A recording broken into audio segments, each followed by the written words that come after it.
কারো জন্য তিনি স্রেফ ঘৃণার পাত্র, কারো জন্য তিনি ঈশ্বর তুল্য, কারো জন্য নিন্দিত, কারো কাছে নন্দিত।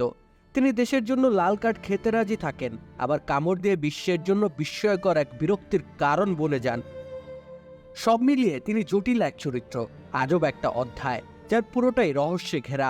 লুইস সুয়ারেজ আসলে কেমন সেটা নিয়ে গোটা ফুটবল বিশ্বই দ্বিধান্বিত, তবে তিনি সত্যিকারের ফাইটার, সত্যিকারের ম্যাচ উইনার। লিভারপুল, উরুগুয়ে কিংবা বার্সেলোনা, যখন যেখানে খেলেছেন নিজেকে উজাড় করে দিয়েছেন। তিনি পাগলাটে হতে পারেন, কিন্তু ডি বক্সে তিনি সত্যিকারের এক প্রতিভা। বার্সেলোনার এমএসএন ট্রায়ার একজন তিনি। নিজের প্রজন্মের অন্যতম সেরা ফরওয়ার্ড হিসেবে বিবেচিত হয়েছেন তিনি। জাতীয় দলের জার্সিতে ১৪২ ম্যাচে সর্বোচ্চ ৬৯ গোল করে তিনি অবসরে যাচ্ছেন। তিনি প্রোফিলিক একজন গোল স্কোরার ছিলেন সব পর্যায়ের ফুটবলেই।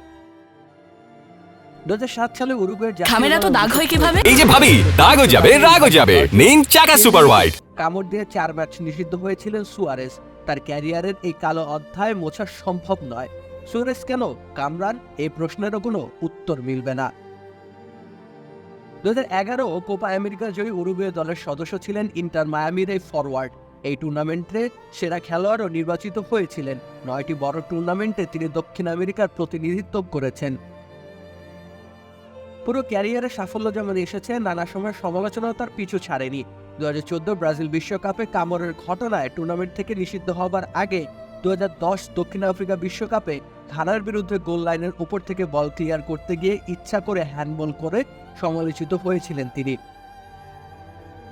সুয়ারেজ লাল কার্ড দেখে মাঠ ছাড়লেও ওই ঘটনায় প্রাপ্ত পেনাল্টি থেকে ঘানার সুযোগ কাজে লাগাতে পারেনি।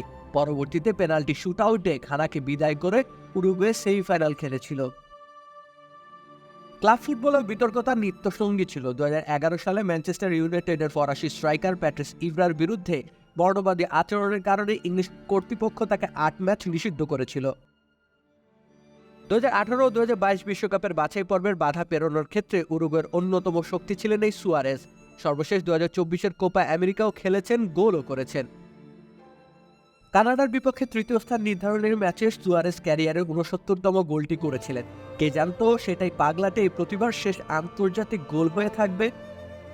রাকিব হোসেন রুম্মান, খেলা ৭১।